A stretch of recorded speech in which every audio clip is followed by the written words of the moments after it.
What a treat we have today. It is Gabe Haggard. He is Executive Director of Post Production at Tennis Channel. He is an awesome guy. We are going to spotlight him on the On to Something podcast. I'm Bryan Fenley, a national anchor at Fox Sports Radio, also do some tennis broadcasting. And Gabe, first of all, thank you so much for doing this. I actually really enjoy your website, Gabe's Review. You really inject your creativity. You're an awesome writer. Before we get into your career, before we get into your love of tennis, what was the genesis of you starting that website? I think, first of all, thank you for having me on. I'm really looking forward to this. I think this is gonna be great. I think the genesis of it was I wanted a creative outlet. I was looking for a creative outlet, something enjoyable, something entertaining, and I have a deep-seated love of storytelling. And so I like that to kind of be the focus of kind of everything I do. And one of the things that I started doing was I started writing reviews of movie theaters or restaurants and things that I went to. And you know, it's for a long time, it's just been kind of a creative outlet that when the spirit moves me, I'll write something, and so then gabesreview.com was just a place where I could land all that stuff, so just to sort of scratch the itch when you need a creative outlet. So you use your creative outlet and your instincts on the website, but you also, and this might be digging back a couple years, but you had the YouTube channel as well, where you did some skits, which were pretty funny, where it was like you were a pseudo news anchor and you brought on guests. So take us back to those days where, and maybe you still are doing this right now, but those sort of thoughts came across your mind as well to do these little visual skits. Yeah, and humor has always been something very enjoyable for me, something that I've really liked doing. So again, um, really, what where that all came from is again a desire to be creative and to have a creative outlet. Um, as I started a career. I didn't always have the opportunity for a creative or humorous outlet. And so doing little videos like that, again, kind of scratched the itch, kind of afforded me a platform to just kind of have fun and I guess I would say ultimately to not take myself too seriously, and to just kind of enjoy it, because one of the things that I've all too often see creatives doing is getting way too wrapped up in what you might say like in Hollywood or in trying to be attached to the business side of it, and then and what I think happens there is I think that your art kind of suffers because you are not focusing on ultimately the what will really drive good art. And I don't I'm not naive. I don't fancy the stuff that I've posted is amazing and like the ultimate level of humor or anything like that. But I really enjoy doing it because it's a more of a just sort of done purely for the love of doing it. At a certain age, I will like look at myself and think like, okay, I'm running around in my mom's backyard with a camera. Like, okay, so that was cute. When I was 12 and 13 and 14, and then I had to look at myself and they're like, okay, well now, I'm 25, 27, 32, like, is that still where I want to be? And then I thought to myself, like, yeah, it's fun. It's fun. Um, it's it's enjoyable. Rope in friends every once in a while, someone to hold the camera. And it's just done for the love of storytelling and the enjoyment of levity, of humor. We're joined by Gabe Haggard of Tennis Channel. I'm Bryan Fenley, an anchor at Fox Sports Radio.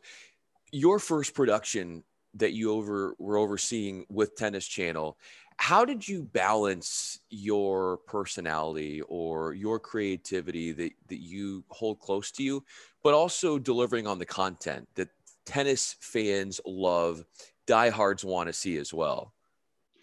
So what my philosophy has been in my career to be technically minded and creatively driven. And so the niche that I've carved out for myself in post production has been to it's not simply technical, like, hey, we need this footage to be in this edit. Well, there you have the footage. We need a Roger Federer forehand. Well, there's a Roger Federer forehand. There you go. But it's also been important to me to be, creatively driven. So I don't want to provide the editors with a Roger Federer forehand. I want to provide him with the best Roger Federer forehand. I want to provide him with that inside out forehand when Roger seems to rise into the air and just float around that backhand to hit that forehand. That's the money. That's the shot that's going to create the emotional drama. That's the shot that's going to create the emotional drama for the audience, for the onlookers, to see what to feel the emotion of a Roger Federer match. So that's always been really important to me, to kind of bring the two worlds together, that of the technical and that of the creative, because that's a space where you find where you can find a divide at times, that they're and out of necessity, they're often two different teams. You have your operations department and you have your production department, and they cannot be, not always be in sync. Sure. And so what I've made my career is being right there in the middle, right there as the glue, as the cohesive department, the cohesive entity that unifies those two branches of your company and brings things together. When keeping up with the tennis metaphor here, if you were to reflect upon your poise and your composure in the workplace, your temperament in the workplace, what tennis player do you feel exudes your personality when it comes to work, when it comes to your everyday life? I mean, I think it would be like a little different, and I feel like, sort similar to fantasy football, we have the option in this discussion to take a little from column A, a little from column B, Yeah. and most of this is probably aspirational. Um, one of the people that exemplifies the best what I try to do in my professional life is to not get too high and not get too low. And through combing through hours and hours and approaching decades of watching footage of Roger Federer, a point will end and it'll cut back to him, and very frequently you can't tell if he won the point or if he lost the point.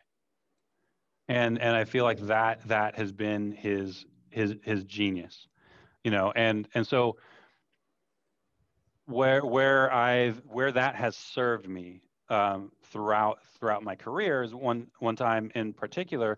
We were at the Miami Open, and I was cutting the opening segment. We were shooting the opening segment as live, and then we were but our first segment of our broadcast was in the can.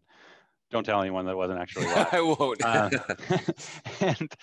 And so I'm sitting in the edit bay. We had just gotten through Indian Wells, so we had it down. We knew how to, we had it down.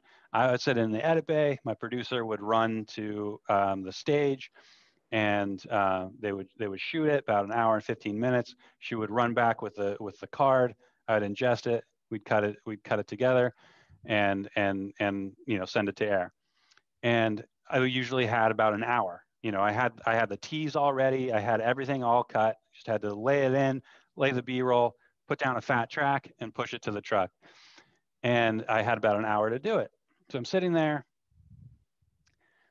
The producer's not there. Producer's not there. About 45 minutes left. About 38 minutes left, and I'm just sitting there, and I'm like, I mean, I'm not going to text her. Like, we just went through like Indian Wells. Like, we know what needs to happen. Obviously, something has gone terribly wrong. And so then, with about 15 minutes to go, I look out the trailer window, and I see the talent that was supposed to be doing the stand up just walking up from the car with their suit over Oh, their shoulder. gosh. And so I'm like, oh man, something has gone terribly wrong.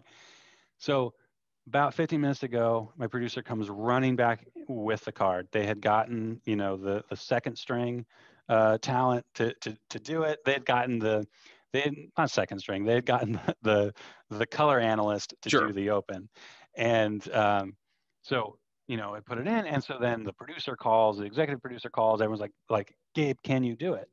And my attitude was like, let's find out. Let's do it. We have 15 minutes. We need an hour. Let's see if we can do it. Wow. And so we got it done, sent it off. It made air. And so there were just a lot of different ways that I could have taken that. I could have gotten angry. I could have gotten upset. I could have gotten overwhelmed. I could have gotten distraught. I could have, reacted in any number of ways, which may or may not have been very valid reactions.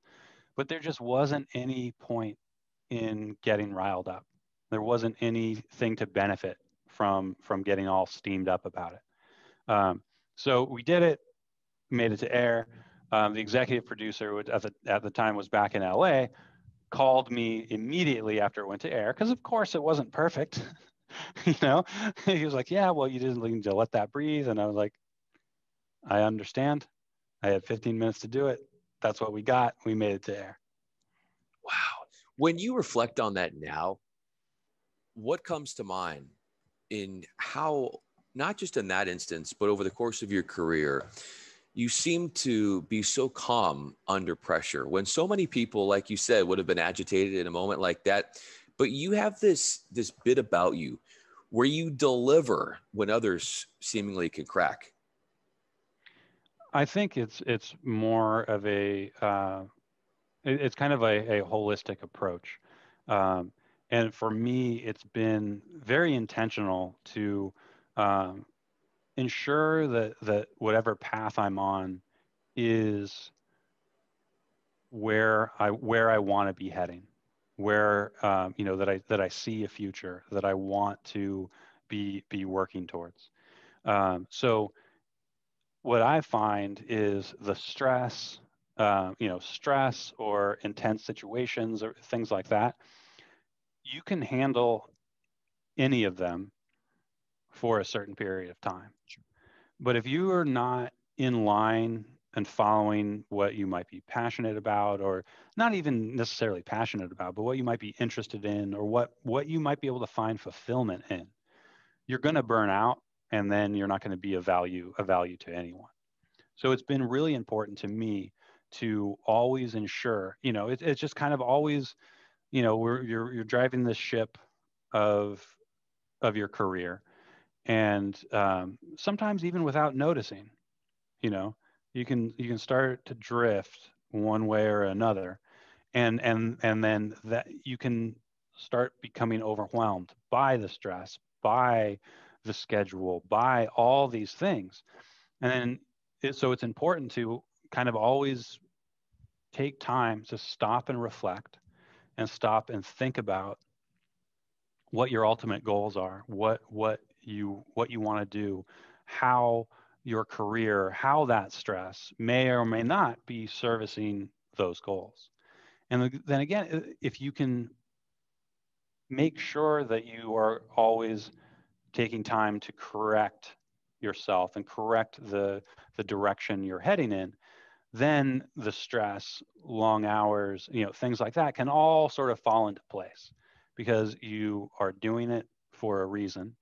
And if you're not doing it for a reason, then you can spend time to figure out how to fix that schedule, and how to adjust and get yourself back on on the path you want to be on. What are your ultimate goals for building out, enhancing the platform that is Tennis Channel? And ultimately, I see at Tennis Channel that I would be in responsible for all of post production in the sense of really putting my spin on an increasing the footprint that I make on it. So it would be to be to be a VP of post production, to make things into my image and likeness, to make things the way that I want them to be. And so at Tennis Channel, my whole career, the ground and the support that I've gotten has been incredibly, inspirational and influential in that area. At times I'll say, "Hey, I'm ready to do this," and I've had good mentors and people are going, "Yeah, well, maybe you're not," you know, and so I'm like, "All right," and so that's what I think that it would be here at Tennis Channel would ultimately to be in the driver's seat, and and I am in the driver's seat, and so I think that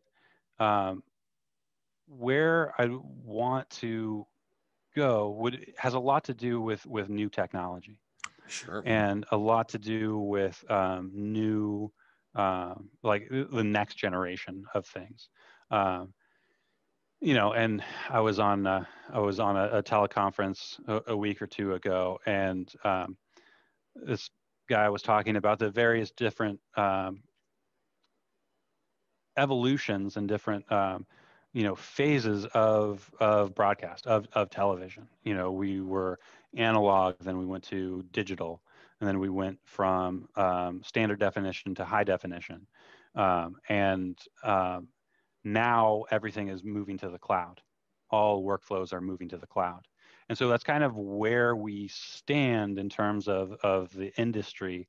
And so I'm really looking forward to embracing that and to, moving things on to the next generation. Gabe Haggard is with us with Tennis Channel on the On to Something podcast, featuring some of the most inspirational figures in the sports media business. I'm Bryan Fenley with Fox Sports Radio. When you encapsulate your career, Gabe, and you look at the trials and tribulations that you've had to weather to get to where you are today, to pull once again a tennis metaphor, what was that moment where in your career path, at some point in your life where you were down 2-0 and you found a way to roll off 3 straight sets wins to win it in 5 sets from a metaphorical perspective? Yeah, for me in my career, I would say it's been a slow burn. And so what I mean by that is to kind of go back to what I was talking about previously about always readjusting and ensuring that you are on the path that you want to be on. So in my career, I haven't had a lot of valleys. For the most part, I've been able to stay fairly even keel. So there have been little things like I hit delete and deleted an entire show, and I accidentally erased a important 5 minutes of an important interview off of a tape, and then but I haven't had a lot of big heartbreaking, career moments here at Tennis Channel. It's more been a slow burn to constantly make little adjustments. And at one point when there was some turnover, I was uh, uh, you know put in charge of a certain department that really was what I found was really not what I wasn't interested in. And so it took a little time, and I wasn't flying solo, like saying, oh well, okay, I don't want to do this anymore, so everything should change. But it was over the course of like 6 months to a year that we were able to reorganize the department and the reporting structure to kind of get me back on the path of post production, where I was adding the most value to the company, and I was getting the most support and value from the company. Now, you are a boss, but if I were to ask your boss what they think is your greatest value to Tennis Channel, what would they say? Again, aspirationally, I would hope that they would reference my communication, because I think that communication is one of, if not the most important thing to establish at a company, in a production, in whatever professional entity you're embarking on. And this, if you're broadcasting an event, and the producer isn't telling you what's happening next, then it just doesn't work. And so what I've spent my career trying to do is, again, be that glue, be that communication piece between the technical and the creative. And so I find that so important, and to be able to um, understand where the creative is coming from and speak the language of the engineer. So I wouldn't say I'm fluent in engineer, and I'm not the best artist, but being able to be in a room with either or both and put those two together, I think is the most important thing that I bring to the Tennis Channel. Final question for you. Gabe Haggard is with us, Executive Director of Post Production at TC. I'm Bryan Fenley with Fox Sports Radio. Like you mentioned this and you described eloquently a moment ago, your Federer floating in the air, inside out forehand winner, as far as your masterpiece of a production over the course of your Tennis Channel career, if you were to hang one on your wall, what one is it? Again, it's been since I have been focusing on post production. It was probably when we transitioned from working in Adobe Premiere to working in Avid Media Composer, and we were able to transition 25 edits, 25 editors, 25 edit seats to a new environment and a new workflow. So again, it's not the flashy thing. It's not what you would see on TV, but I promise you, it's made the product better. And what I like to think of is a quote from Walt Disney. So when they were making It's a Small World, he would do like test rides, and he would go through the ride. I believe it was a Small World, one of those rides. He would go through it, and he came out and he went back and talked to the Imagineers, and he said, the birds aren't breathing. And the Imagineer said, no one's going to notice. No one's going to notice that if the birds aren't breathing. And Disney said, people can feel perfection. And so that's always been a driving thing to strive for. So yeah, no one's going to notice that I created a new workflow. No one's going to notice that Like, oh, wow, I bet that was cut on, a new Avid Media composer. No one's going to notice that or call that out or shout that out. But people are going to feel that. People are going to feel that Tennis Channel's product has gotten better. Tennis Channel's product has been elevated. And I think there have been a variety of things throughout my career that have been milestones for me that I can sit back and watch our coverage and be proud of and know that I put my stamp on the ultimate product of the company. So much of it is fulfilling our own expectations for ourselves, and that is always such an inner struggle for so many. But the fact of the matter is, Gabe, you really are able to hone in on that and deliver constantly for Tennis Channel. Not only are you creative, but like you have been mentioning and articulating about on this interview, you're very technologically savvy.